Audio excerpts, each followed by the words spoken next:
Okay. Yeah.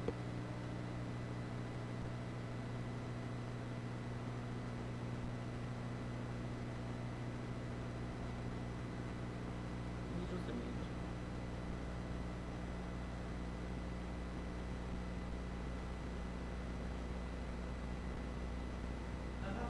Speaking.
Announcement by the President.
This morning for an address by His Excellency Dr. Mohamed Irfaan, President of the Co-operative Republic of Guyana.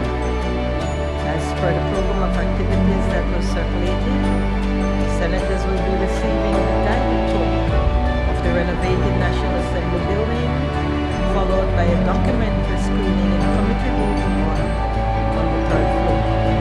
All those in favor kindly say aye. Those against kindly say no. The ayes have it.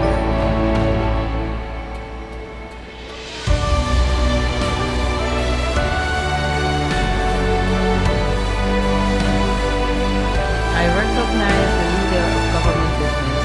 Madam President, I move that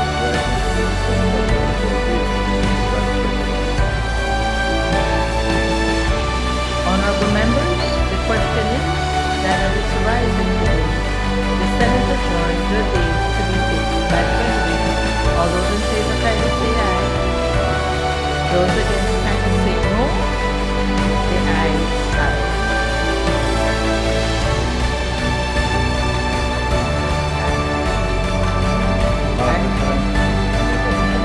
Honorable members, the question is that the Senate do now adjourn. All those in favor kindly say aye. Those against kindly say no. The ayes have it. The Senate now stands adjourned.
Statement by the Speaker.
Good morning, honorable members. Third is the charm. Today marks our first meeting of 2026, following the conclusion of the Christmas recess last week for meetings of the House of Representatives. On this historic occasion, the opening of the newly renovated National Assembly building, and with the distinct honor of welcoming the President of the Co-operative Republic of Guyana, His Excellency Dr. Mohamed Irfaan Ali, who will address a joint sitting of the House of Representatives and the Senate, we are pleased to welcome our specially invited guests seated in the public galleries. We extend a warm welcome to Her Excellency, Special Envoy, Mrs. Rosanna Briceño, the Honorable Chief Justice, Her Ladyship, the Honorable Esther Louise Blenman, former Speakers of the House of Representatives, Ms. Laura Tucker Longsworth, Mr. Michael Perifit, and Mr. Emil Arguez, the High Command of our National Security Services, members of the Diplomatic Corps, mayors of Belize's cities and towns, chief executive officers, president of the Belize Deaf Association, the Disability Desk Coordinator in the Ministry of Human Development, other special invited guests, and members of the Guyana delegation.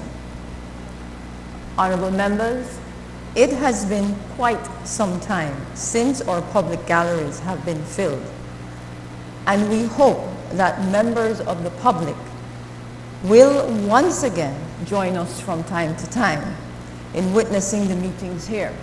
After all, it is the People's House. Honorable members, Madam President and members of the Senate have been invited to attend the special sitting of the House of Representatives on the occasion of the state visit of His Excellency Dr. Mohamed Irfaan Ali, President of the Co-operative Republic of Guyana. If this is in accordance with your will, the Clerk of the House will be directed to convey to the Honorable President and the Honorable Senators a cordial invitation in your name that they should attend the meeting. All those in favor, kindly say aye.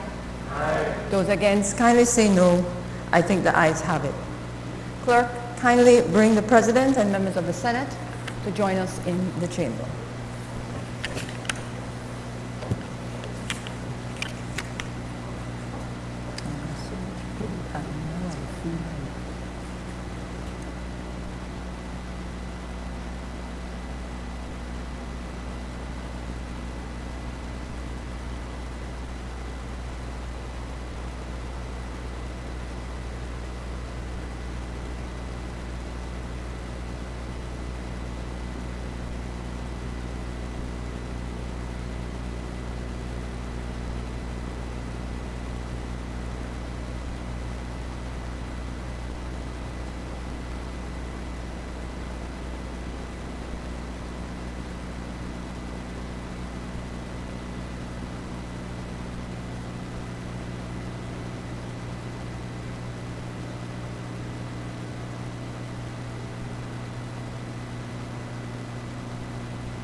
Honorable members, the House will now suspend while it awaits the arrival of the President.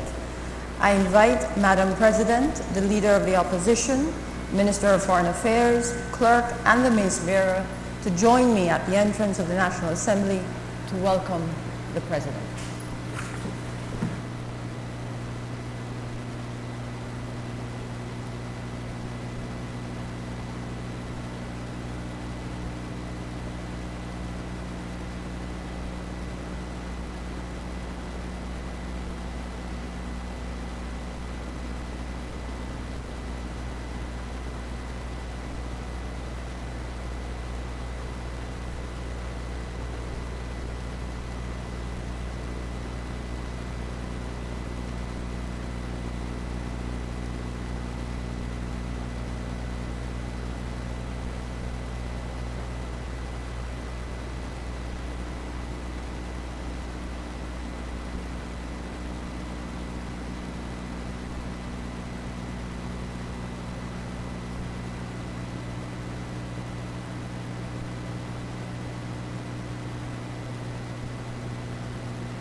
Honorable members and distinguished guests in the galleries, I welcome His Excellency Dr. Mohamed Irfaan, President of the Co-operative Republic of Guyana.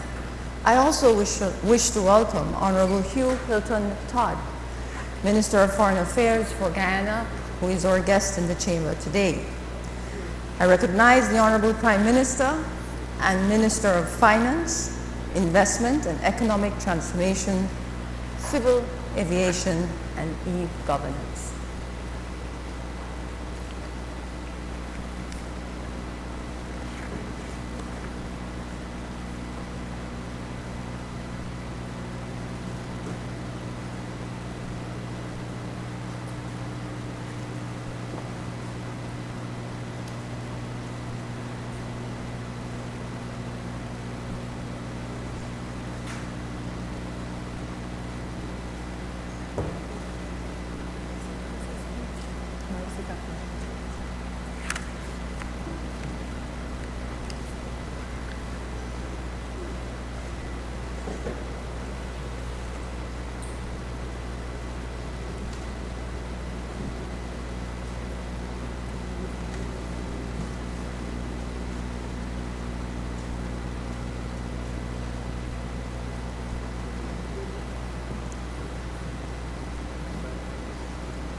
Thank you, Madam Speaker, Madam President of the Senate, honorable members of the House of Representatives, honorable members of the Senate, ladies and gentlemen, distinguished guests, members of the media, and most especially His Excellency Dr. Mohamed Irfaan Ali, President of the Co-operative Republic of Guyana. On behalf of the National Assembly and the people of Belize, it is my distinct honor and pleasure to welcome you once again to our nation's capital, Belmopan, and to this joint sitting of the National Assembly. This honorable house is a place where the nation of Belize, our proud homeland, was born. History records, Madam Speaker, that this hallowed place, the Independence Secretariat, where all the planning and the formal ceremonies and joyous celebrations on the occasion of our independence in 1981 was housed downstairs. But a small, dedicated team worked endless hours to ensure that arrangements were in place for us to seamlessly emerge from colony to nation as the land of the free by the Caribbean Sea. On Independence Day, the 21st day of September 1981, in a unique act, the National Assembly met here and passed the Belize Constitution. Unlike other CARICOM nations whose founding documents continues to this day to be the instruments passed by the United Kingdom Parliament, our founding leaders met, debated, and passed our own constitution. It was not merely ceremony, nor was it empty symbolism. It was a defining act of self-determination by a people who have struggled for decades to be sovereign free. By passing the Constitution as a Belizean law, we commenced the process of decolonization. We affirmed our national dignity as a sovereign democratic state of Central America in the Caribbean region. President, His Excellency Dr. Irfaan Ali, my friend, welcome to Belize and to our humble home on Independence Hill.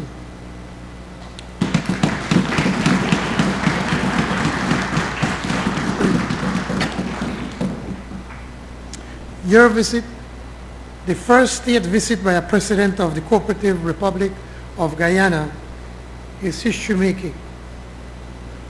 It also builds on the 2022 Memorandum of Understanding on Cooperation signed at State House in Georgetown, Guyana. The several memorandums of understanding we will sign today covers diverse areas: education, tourism, digitization, and agriculture. They cover socio-economic and productive sectors of our countries. They provide solid bases for deeper collaboration in areas of mutual benefit. We offer our experience in tourism as you build your tourism product in the land of many waters.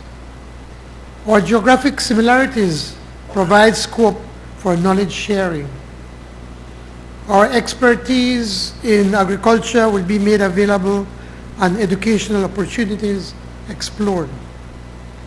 Your experience in digitization will help us in our own efforts in this regard. Belize and Guyana must move deliberately to achieve our mutual ambition to feed CARICOM.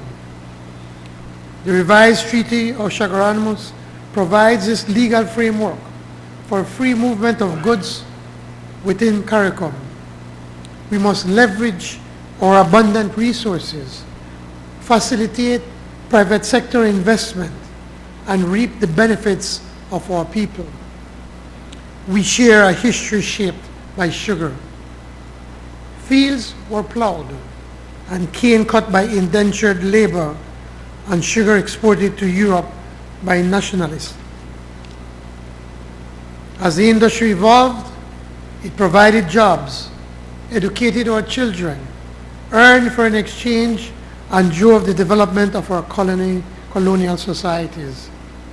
But that was yesterday. Today, we will jointly facilitate private sector investment in the refined sugar sector. Sugar remains an agricultural mainstay for both Belize and Guyana.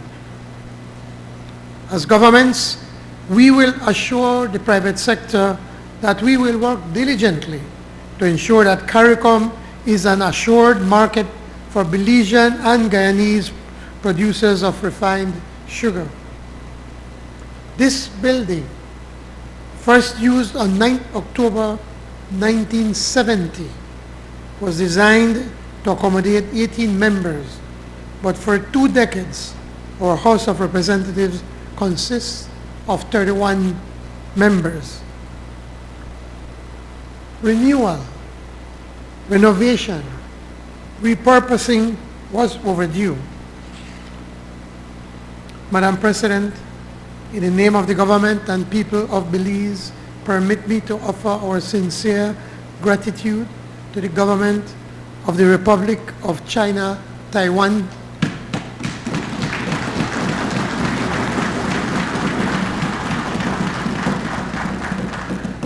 for their significant grant, which made this impressive renovation possible. Our 2 nations continue to enjoy deep bonds of friendship, fraternity, and freedom. Our shared values, respect for self-determination, multilateralism, human rights, and democracy are universal principles which remain unshaken. We are very grateful and thankful and offer thanks to the teams and individuals under the excellent leadership of the Ministry of Infrastructure Development and Housing who labored to transform the building.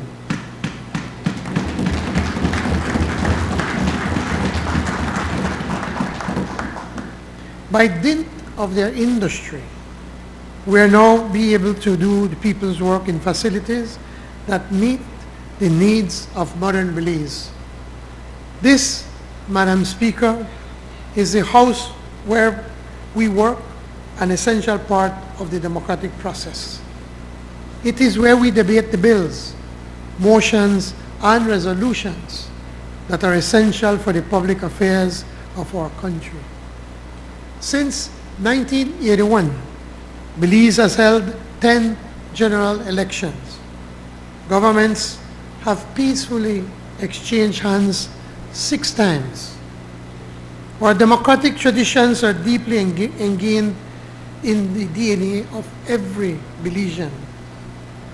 We will, in this year, bring forward a great debate on constitutional reform after the work of the People's Constitutional Commission. We will consider the important report of the Elections and Boundaries Commission on redivisioning when it is delivered to the Commission, by the Commission. These undertakings are essential to us in maintaining the legitimacy of the democracy we cherish. Both Belize and Guyana are irreversibly committed to democratic practices and traditions. Elections which are free and fair, one person, one vote, and the will of the people respected. Madam President, it would be remiss of me if I did not comment on these brief remarks on the turbulent times we are experiencing. Multipolarity has reemerged.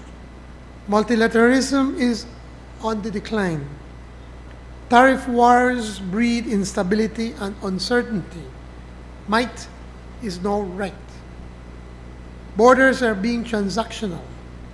This shift in the international order is inimical to Belize's interests, and I dare say to the interests of the global South.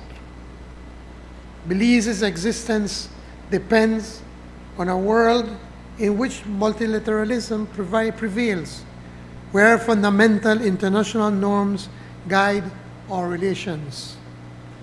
We can only flourish in a world with strong regional and international institutions that are well funded for us to meet global threats like climate change. Self-determination, respect for territorial integrity, and the peaceful settlements of disputes are articles of faith for Belize and Guyana. We both face territorial claims which will be settled by the International Court of Justice. We therefore require an international order that respects court judgments and reject the use of force to settle disputes.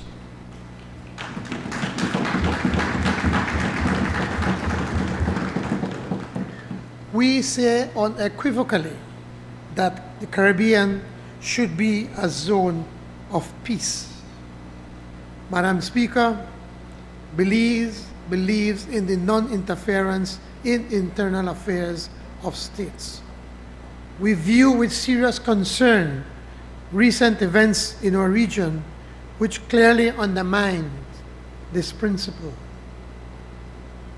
More concerning for us is the recently proclaimed executive order, which is likely to have grave consequences for the people of Cuba. The government of Belize stands in full solidarity with the Cuban people.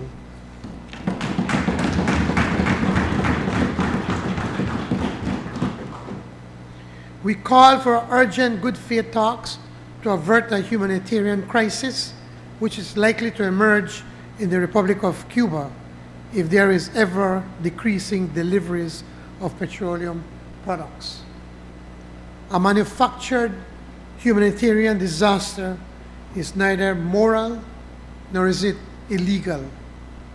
Belize and Guyana, both mainland countries of CARICOM, both facing similar threats to our territories.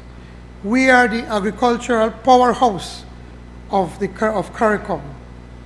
We are both great stewards of the environment, blessed with similar colonial histories and culturally enriched by our indigenous people. We firmly believe that our future is inextricably linked by our similar histories and challenges we face today. Together, we look confidently to the future. We are assured that together we will unlock the possibilities which our peoples deserve. Destiny will favor us, and we will deliver for our people. Mr. President, on behalf of my government and the Belizean people, I salute you on your recent re-election, and I look forward to working with you in the years ahead as we strengthen our bilateral relations. I know we will continue to build on the excellent relations we enjoy for the benefit of our respective peoples. May the Almighty continue to bless the people of Belize and Guyana. Thank you so much.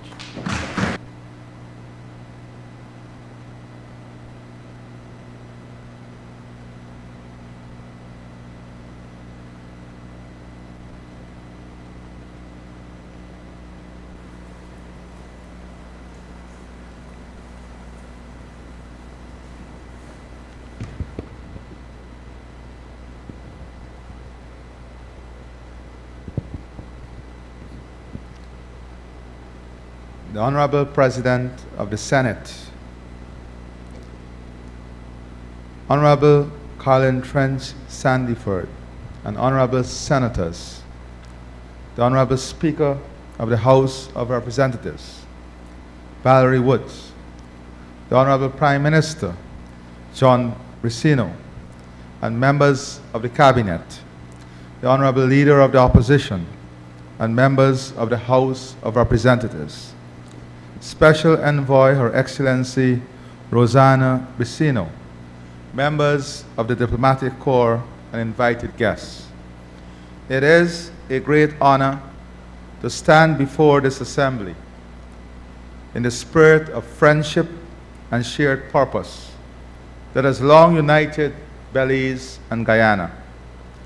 From the moment of our arrival, my delegation and I have felt not only the warmth of the Belizean hospitality, but the easy familiarity of a Caribbean family welcoming one of its own.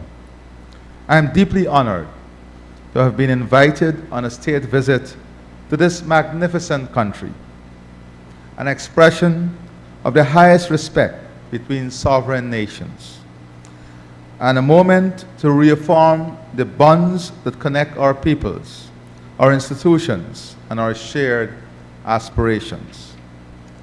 The occasion provides Guyana and Belize with a valued opportunity to deepen political dialogue, expand cooperation across economic, security, cultural, and environmental spheres, and reaffirm the common values and strategic interests that bind our two countries. I'm equally appreciative of the invitation to address this honorable assembly.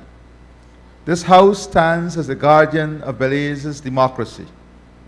It is the representative forum in which the aspirations, interests, and will of the Belizean people are given voice and expression.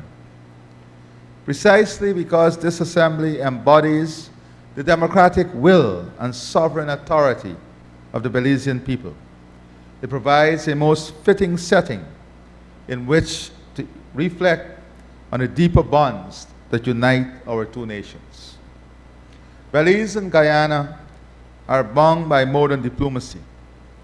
We are united by a shared history of colonization, by common resolve in safeguarding our independence, sovereignty, and territorial integrity, and by aspirations rooted in dignity, stability, and progress. Belize and Guyana also share a strong and enduring commitment to democratic governance. Central to this commitment is the role of our representative parliaments. These institutions serve as the principal forums for democratic deliberation, accountability, and lawmaking.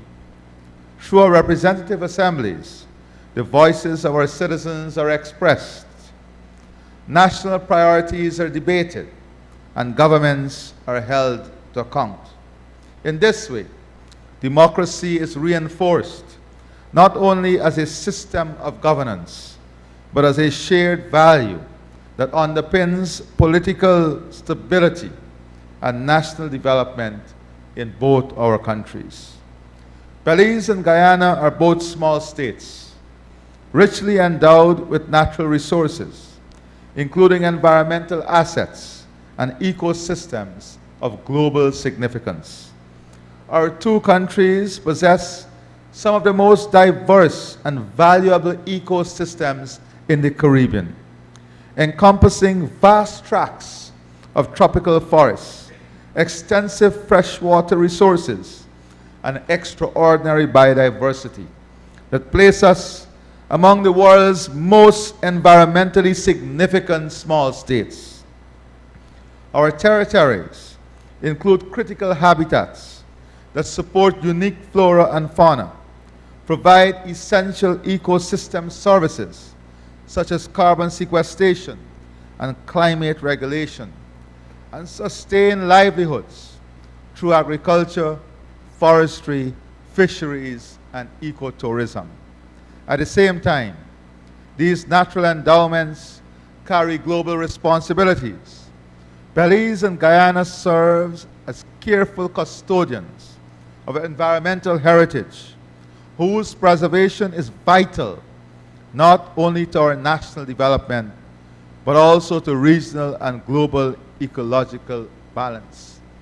And that is why we have a joint responsibility to monetize this most important global asset, and the world in turn has a responsibility to ensure that economic value of these assets are passed on to the peoples of our countries.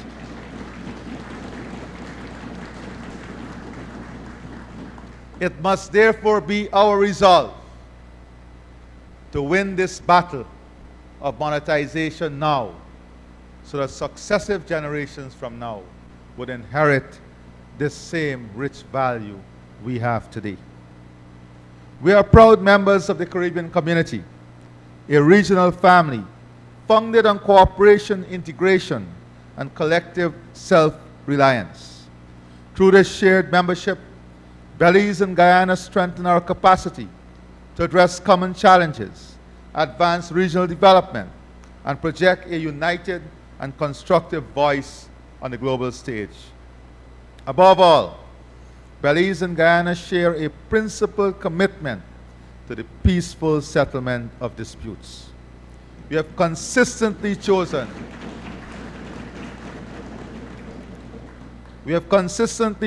dialogue over confrontation and law over force. In this spirit, both our nations place confidence in the rule of international law and in established legal and diplomatic processes as a means by which differences are resolved. We affirm that lasting peace and stability are best secured through restraint, reason, and respect for international norms. Yet, like many small states, Belize and Guyana have also carried burdens that have constrained development. As small and open economies, we have at times been particularly vulnerable to shifts in external market conditions, fluctuations in global commodity prices, disruptions to supply chains, and changes in international financial and trade environments have periodically exposed our economies to sudden and disruptive shocks. These vulnerabilities are compounded by limitations inherent in small domestic markets. The scale of our economies restrict opportunities for efficiency and growth. Constraints in technical expertise and specialized human capital can also slow the full realization of our natural and economic potential. Both our countries have faced challenges to territorial integrity and sovereignty. These challenges have demanded sustained attention, absorbed resources, and created uncertainty, with consequences for economic and social progress. We also confront common threats that transcend borders. Climate change poses profound risks to our societies and economies. Energy and food insecurity place additional strain on development. Transnational crime, including the illicit trafficking of drugs, weapons, and people, undermines stability and corrodes institutions.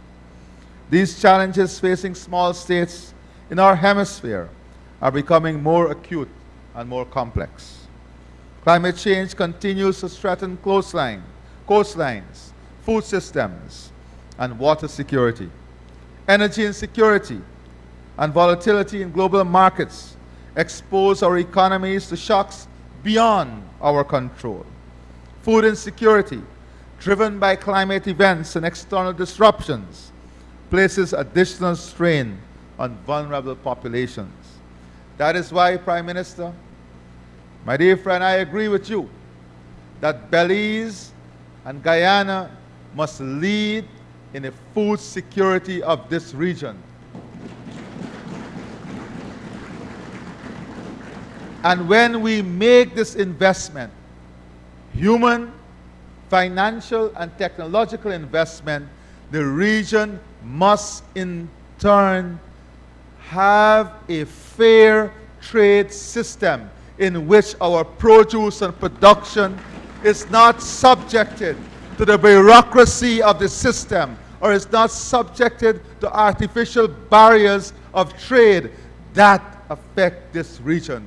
We must together champion the cause of removing the barriers to trade, especially in food in this region. For too long, the region is taken for granted. Our farmers and our food system. We must push back hard now to ensure that our food becomes the region food by a system that encourages and supports this.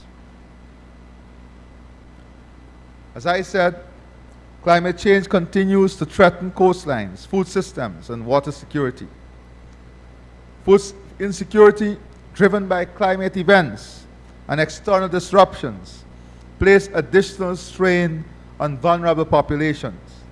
These material and environmental pressures are unfolding at a time when the international environment itself is marked by heightened uncertainty and rapid change.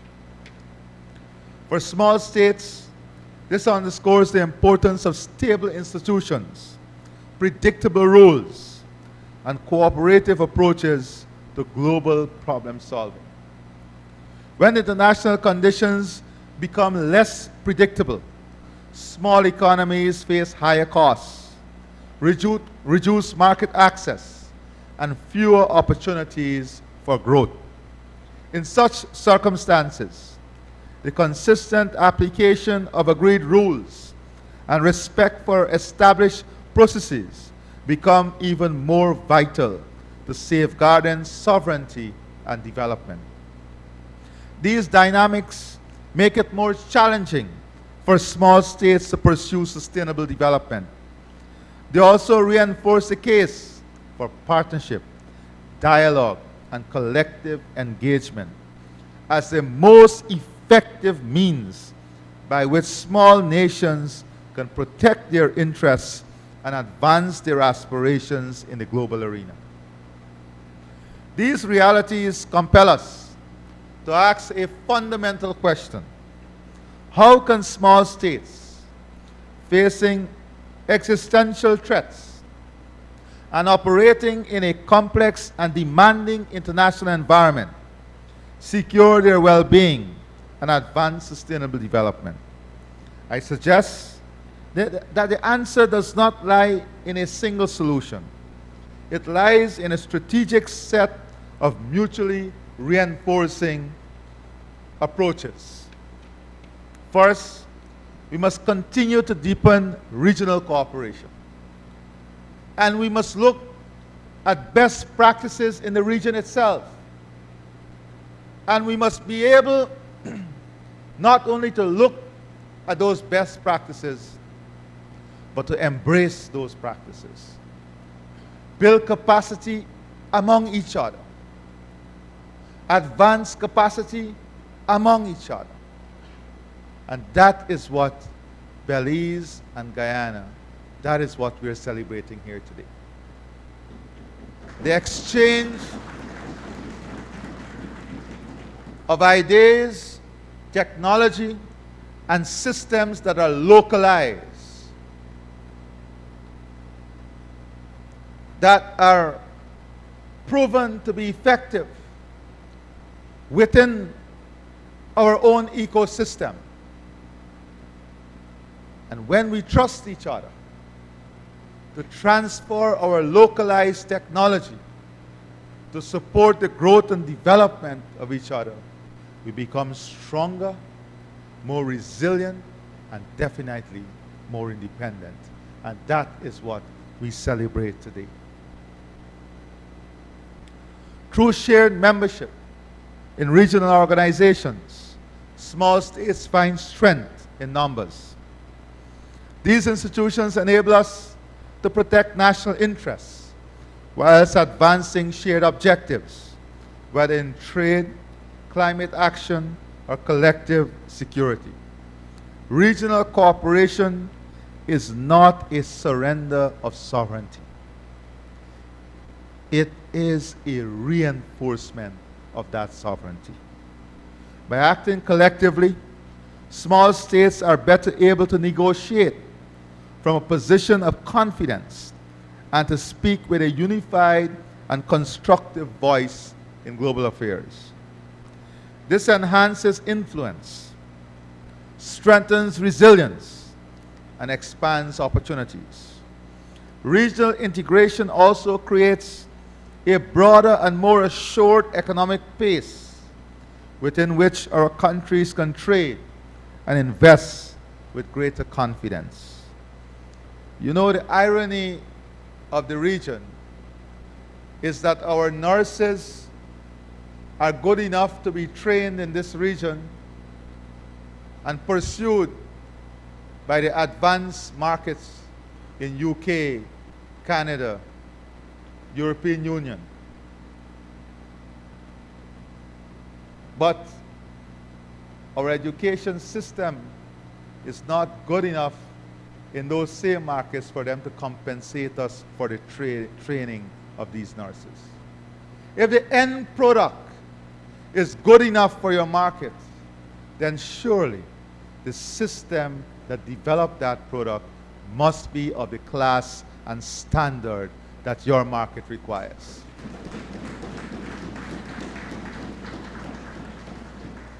It is these debates that will define how successful we are in the future.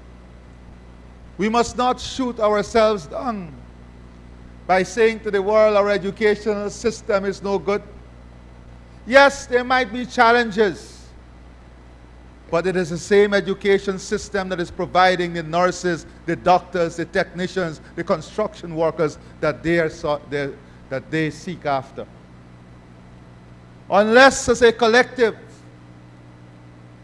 we recreate minds of positivity and advance stories of success, we'll forever be in that state of mental slavery.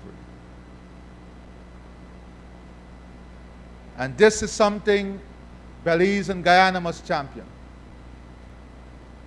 We have developed a digital school that is now available for all of the region. Our education system must continue to improve to meet the needs of our regional children. And our regional children and regional parents must trust what we build. Must trust what we build and use what we build in this region.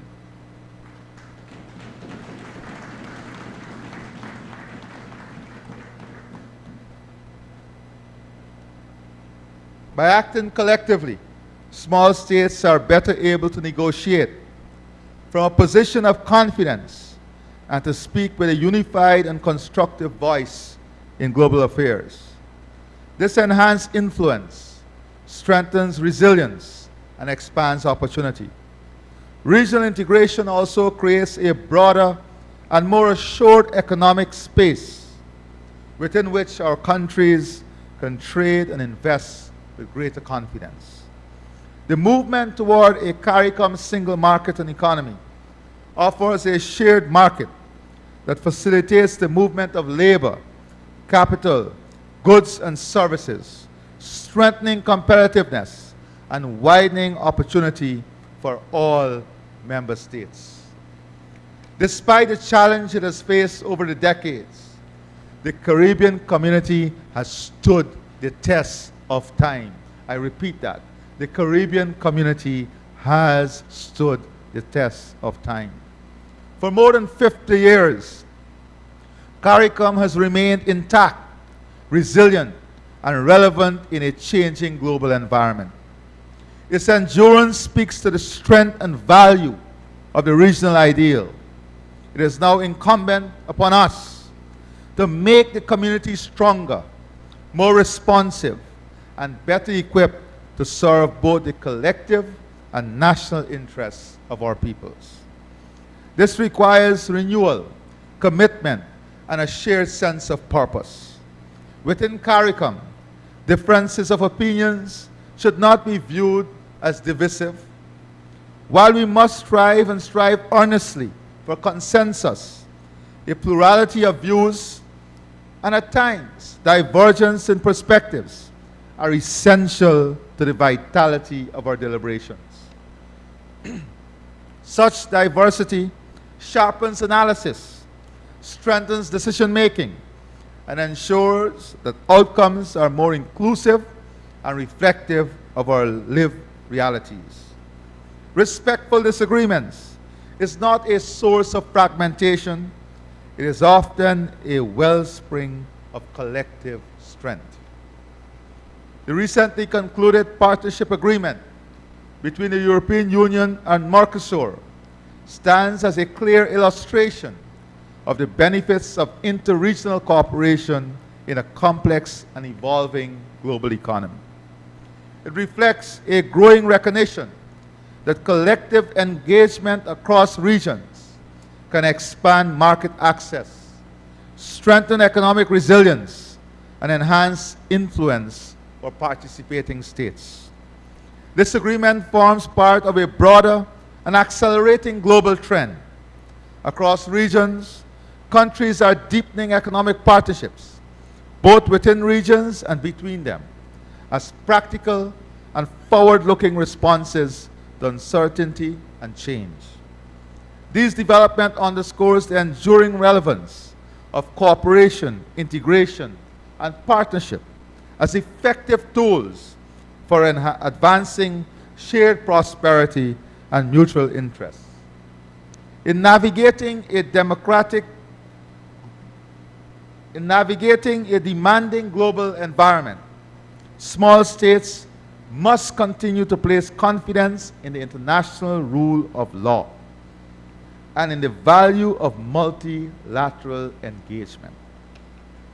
Given their limited economic, political, and military capacity, small states rely on shared rules, agreed norms, and collective mechanisms to safeguard their interests and advance their development.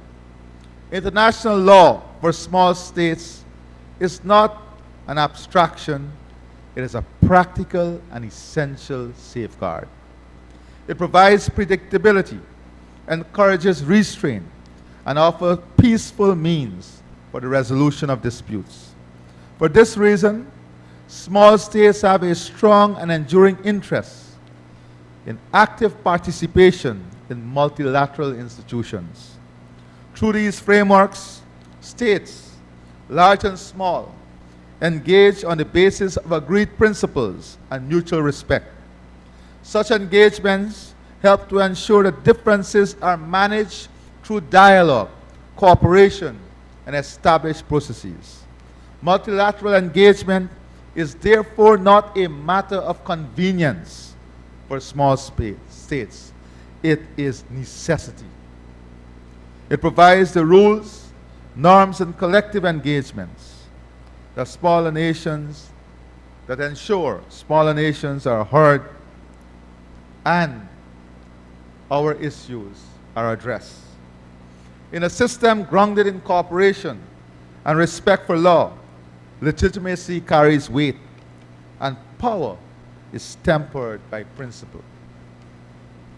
By supporting and strengthening multilateral engagement, small states help to safeguard their sovereignty, enhance their security, and preserve their right to shape their own destinies. In a global economy marked by change and uncertainty, small states cannot afford to rely excessively on a narrow range of markets or partnerships. Dependence is not a strategy. It is a vulnerability.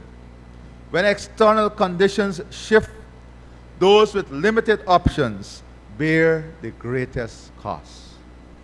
Economic sovereignty, like political independence, is preserved not by reliance alone, but by diversification.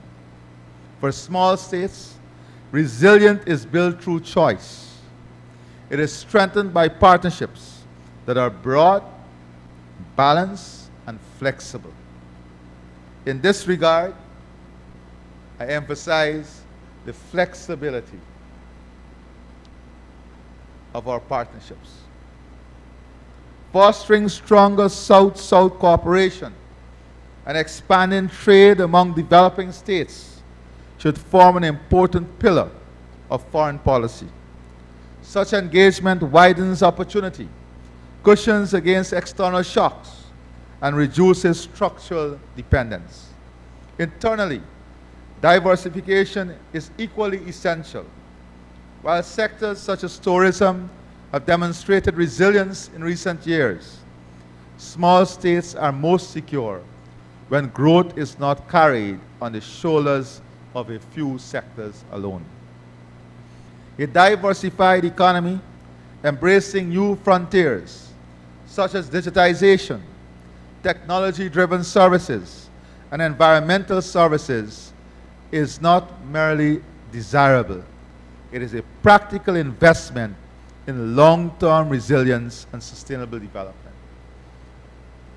Our future and future-proofing our economies require us to embrace AI, digitization, technology, and the ecosystem that ensures this generation and the next generation can function in the new world.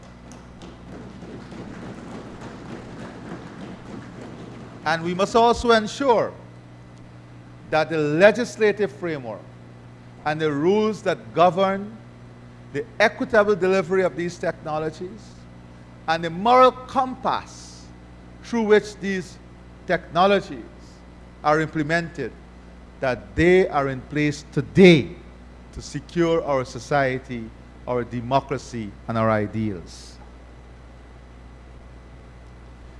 This is now practical investment in long-term resilience and sustainable development. On the bright side, the size of our population is the pilot size for any technology. So we can do this at scale and at speed through a pilot. And yes, it is expensive. But if we look at what we have already and the capacity we have already in the system, it will allow us to do this at a cost that is more reflective of our economies. And that is some of the partnership that we are engaging in. While safeguarding strategic autonomy, small states must also recognize the importance of cooperation where interests align. Partnership and autonomy are not opposing concepts. When pursued thoughtfully, they are mutually reinforcing. This is especially true in the area of security. Cooperation is essential to protecting our societies and economies from transnational criminal networks engaged in the trafficking of weapons, people, and illicit goods. Geography places both Belize and Guyana along routes that are exploited by such networks, creating challenges that no single state can address alone. These threats do not respect borders. They therefore require coordinated responses. Transnational problems demand transnational solutions. It is imperative that small states actively pursue cooperation within regional and international partners who share a common interest in preventing, disrupting, and dismantling organized criminal activity. Such cooperation strengthens national capacity and enhances collective security. Sovereignty is not diminished by cooperation. It is weakened by isolation and vulnerability. Through partnership grounded in mutual respect, small states are better able to protect their people, their institutions, and their future. Another essential pillar of resilience for a small state lies in democracy and open economies. In a world of rapid change and evolving challenges, transparency, accountability, and respect for human rights are not luxuries. They're strategic assets. Representative democracy, anchored in free and fair elections, ensures that power remains accountable to the people. It provides governments with legitimacy and purpose. Open and democratic societies attract investments, encourage innovation, and empower citizens to contribute meaningfully to national development. For small states, the rule of law, the integrity of electoral processes, and the protection of civil liberties are not optional ideals. They're essential safeguards of sovereignty, stability, and social cohesion. And this is not the responsibility for governments alone. It is the responsibility of every citizen, every organization, and the private sector. In the development of a modern society, every segment of the society must be held accountable. Accountability is not only for the government. It is for the opposition. It is for the private sector. It is for the education system. It is for every segment of the population. Economic openness also plays a critical role in development.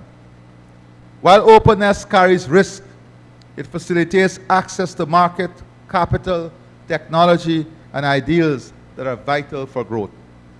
Open economies may be more exposed to external shocks.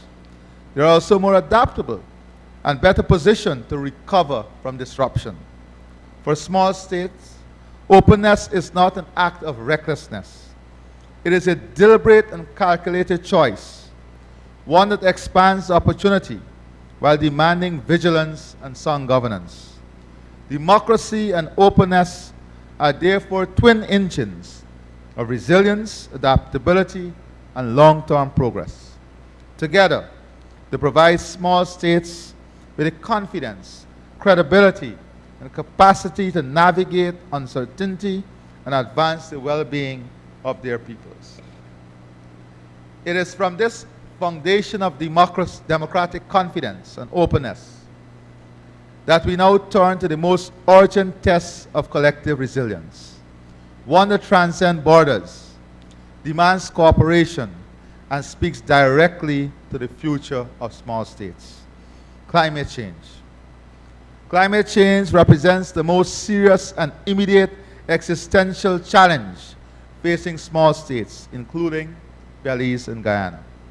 Rising sea levels, increasingly intense storms, prolonged droughts, and coastal erosion threaten lives, livelihoods, and long-term development.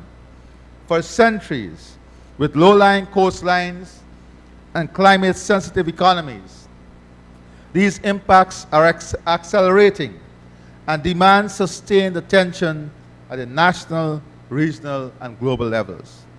Small states are neither passive nor powerless in the face of this challenge. While we are among those most exposed to the consequences of climate change, we are also determined to be part of the solution. The solution is not a begging bowl for handouts or for charity or for sympathy. The problem is real, and we have real assets. So the solution must be market-based, and we must let the world understand that what we possess, this natural asset, is part of an ecosystem that supports life and livelihood on this earth, and the valuation and value must come to our people.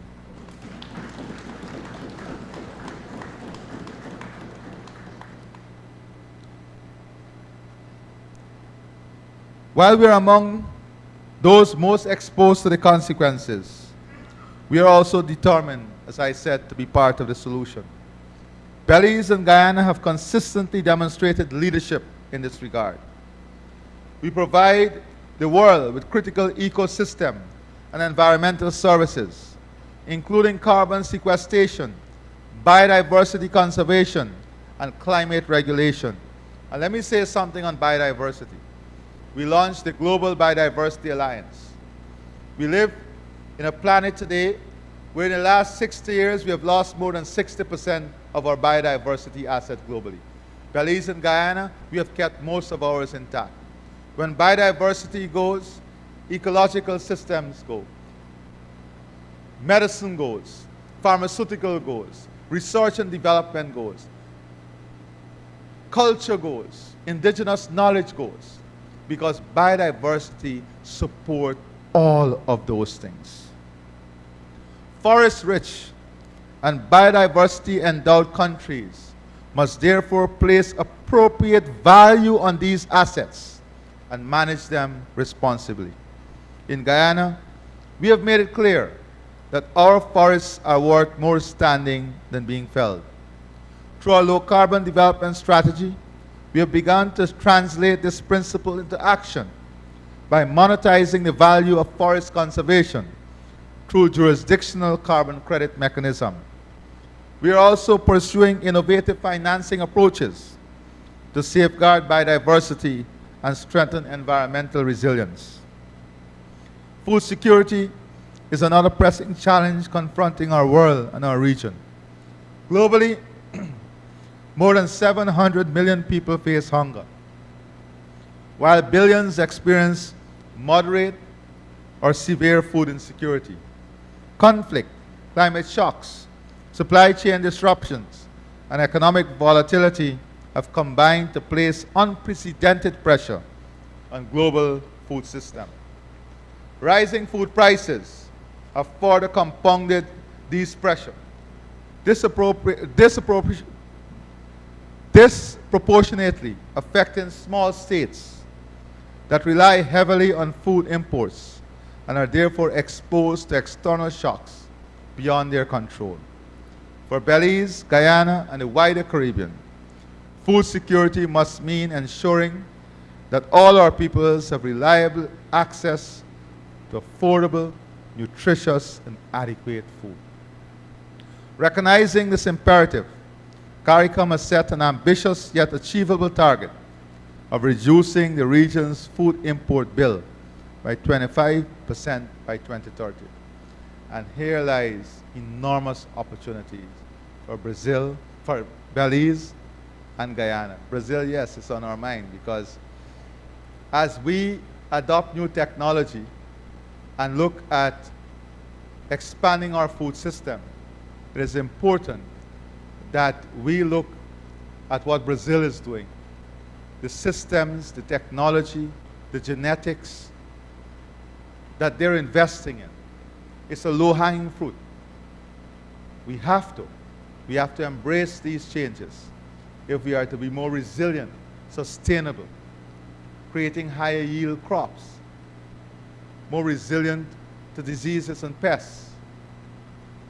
And Guyana is ready to not only support this journey of Belize, but to walk in partnership with you. Achieving these targets requires sustained investment in agriculture, the adaptation of modern technologies, the expansion of climate-resilient farming practices, improved logistics, and greater emphasis on value-added agro-processing. Strengthening our agri-food system is not only an economic necessity, it is a strategic imperative for resilience, public health, and social stability. Food security alone, however, cannot sustain development or resilience unless it is supported by reliable, affordable, and sustainable energy. Energy powers production, transportation, and value creation across our economies. Energy security is therefore vital to the economic transformation and long-term competitiveness of small states. High and volatile energy prices raise production costs, strain public finance, and undermine growth, particularly in economies that depend heavily on energy imports. For many years, our region has been exposed to external energy shocks, leaving our economies vulnerable to global price fluctuations. This reality reinforces the importance of building stronger and more secure energy systems. We must therefore pursue greater regional and national energy security as a foundation for sustainable development. This includes diversifying energy sources, expanding the use of renewable energy, improving energy efficiency, and strengthening regional cooperation in energy planning and infrastructure. And in doing all of this, we must give greater ownership to our citizens, our private sector, and those who reside in our country. If our citizens and our people in the region own our food system, own our energy system, own our telecom system, own our technology, own the things that drive our economy, then we are building resilience from within, and we are building prosperity from within. Let us not forget that.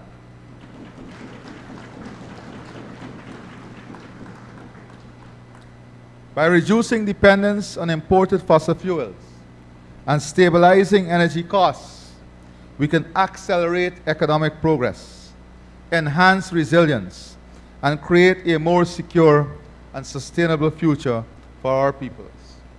I conclude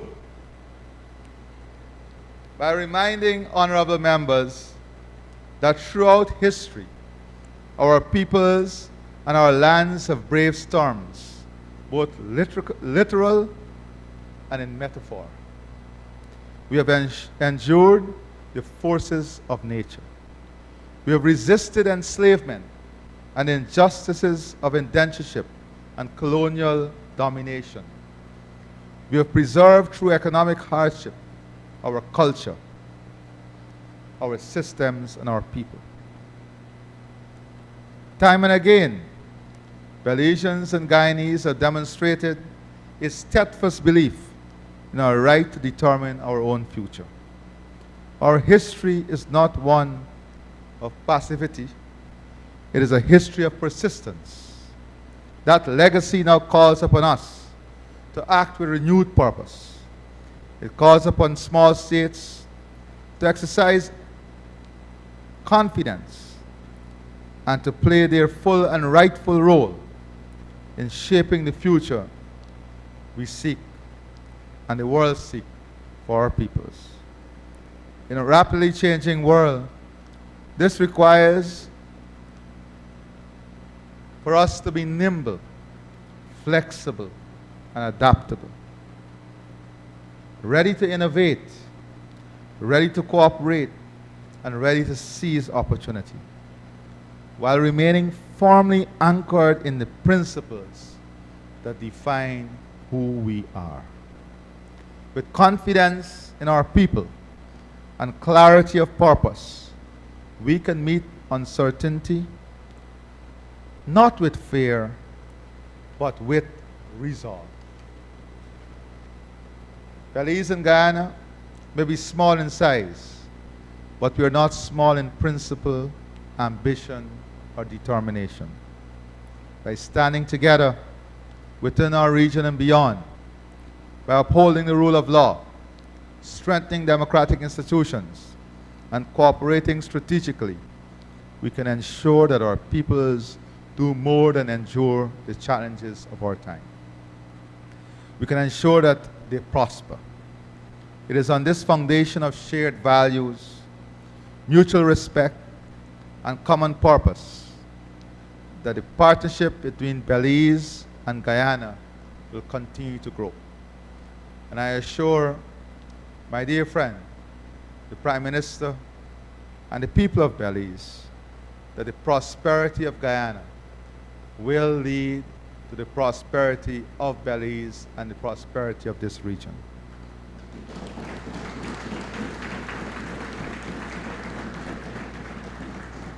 I call upon the private sector of both countries to seek out opportunities between both countries, create partnership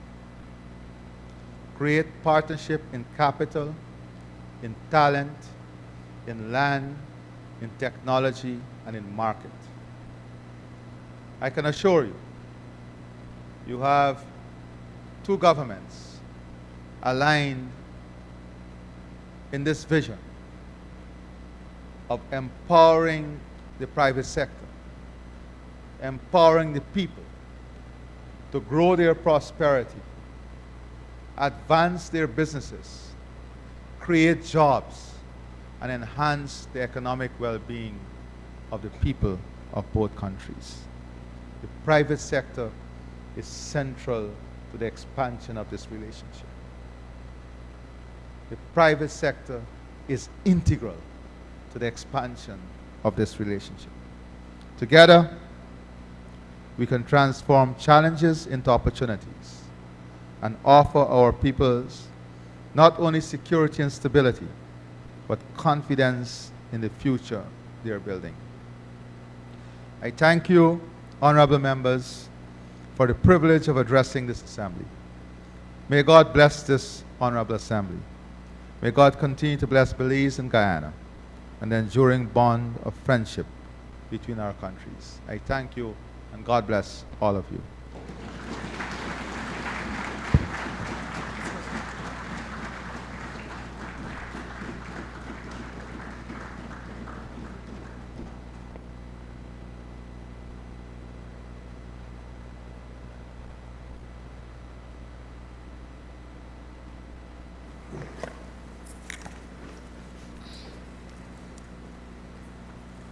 Madam Speaker, Honorable Prime Minister, honorable members of the House of Representatives, honorable members of the Senate, members of the Diplomatic Corps accredited to Belize and the Co-operative Republic of Guyana, distinguished guests, members of the media, ladies and gentlemen, and most especially His Excellency Dr. Mohamed Irfaan Ali, President of the Co-operative Republic of Guyana. On behalf of the Senate of Belize, the National Assembly, and the people of Belize, I extend our sincere appreciation to you, Mr. President, for your visit to Belize and for the honor of addressing this joint sitting of Parliament. Mr. President, our Prime Minister has spoken to your strong passion for and sustained interest in agriculture and sound environmental stewardship. I wish to add to this by recognizing your exemplary leadership and substantive lasting contributions to the advancement of urban and regional planning in Guyana and across the wider Caribbean region. As a planner, it would have been remiss of me not to slip that in this address. Mr. President, we're deeply appreciative of your time, the time that you have taken to engage with us in this Parliament, and for the thoughtful reflections and perspectives you have shared. Your remarks speak not only to the relationship, the sisterhood, the brotherhood between our two nations, or to the sharing of that distinct feature of being mainland Caribbean, but also to the broader values that guide us as Caribbean democracies. Indeed, your presence here today underscores the strength of the long-standing friendship between Belize and Guyana. It is a relationship grounded in respect, solidarity, and a shared commitment to democratic governance and regional cooperation. Your address has reaffirmed the importance of continued dialogue, meaningful cooperation, and mutual understanding among our nations and within our wider Caribbean community. This joint sitting, convened in your honor, Mr. President, also affirms the central constitutional role of Parliament in democratic governance. It reflects the importance we attach to parliamentary diplomacy as a means of strengthening cooperation between our nations, of facilitating the exchange of views, and of reinforcing the institutions through which our peoples are represented and served. Mr. President, we thank you for your words, for your leadership within the region, and for the goodwill you continue to extend to the people of Belize. We are confident that your visit will further strengthen the ties between our countries and contribute positively to our shared aspirations for peace, progress, and prosperity. Once again, Mr. President, on behalf of the Senate of Belize and the National Assembly and the people of Belize, I extend our heartfelt thanks and wish you a most enjoyable and successful continuation of your visit. Thank you, Mr. President.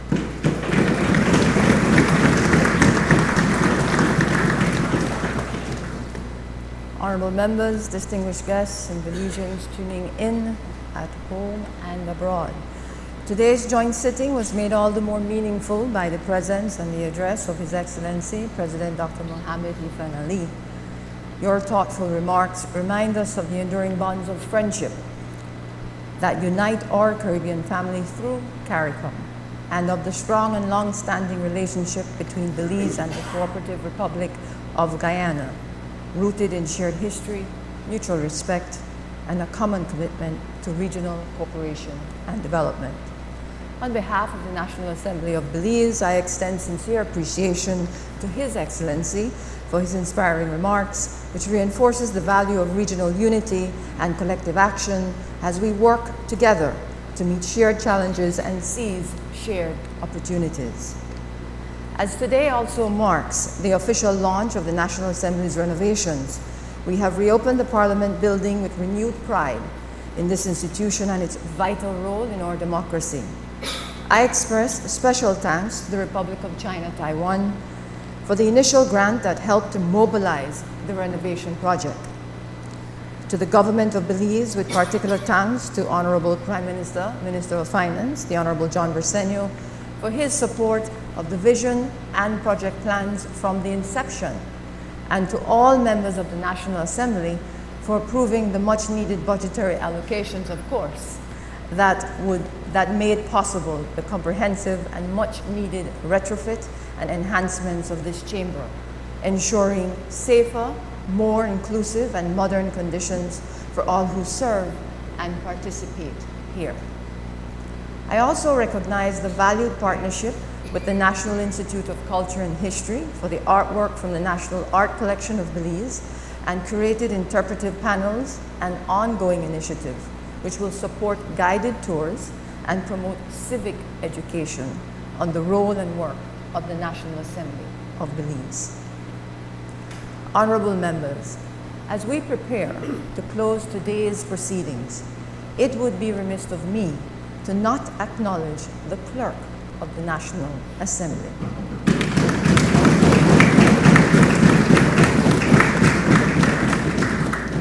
I extend sincere appreciation to the Clerk of the National Assembly for her leadership and to the dedicated team at the National Assembly for their commitment throughout this renovation process, and to the Ministry responsible for infrastructure and development as the executing agency which led the work over the past 14 months under the leadership of Minister Julius Espat and Chief Engineer Evandale Moody.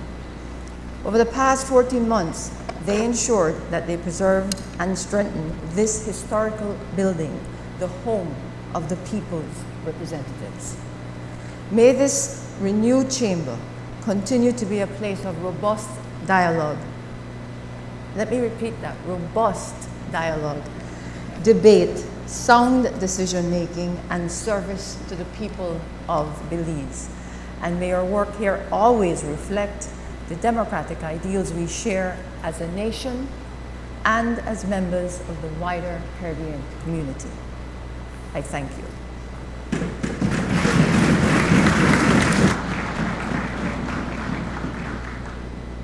Motions relating to the sitting or business of the House. The Honorable Prime Minister of Belize.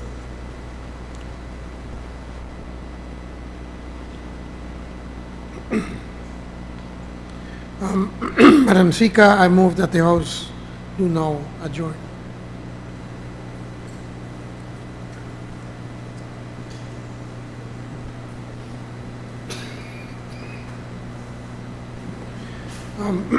Madam Speaker, before that one, I move that at its rising to the House adjourn to Friday the 6th, February 2026 at 10 a.m. Honorable members, the question is that the House at its rising today adjourned to Friday, 6th February 2026 at 10 a.m. All those in favor, kindly say aye. Aye. Those against, kindly say no. I think the ayes have it. I recognize the Honorable Prime Minister of Belize. The host be adjourned. Honorable members, before I put the question for the adjournment, I wish to invite the Honorable Prime Minister, the President, Your Excellency, the Honorable Leader of Opposition, Madam President of the Senate as well. Please join us right here on the podium here for an official photo.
They say no? No.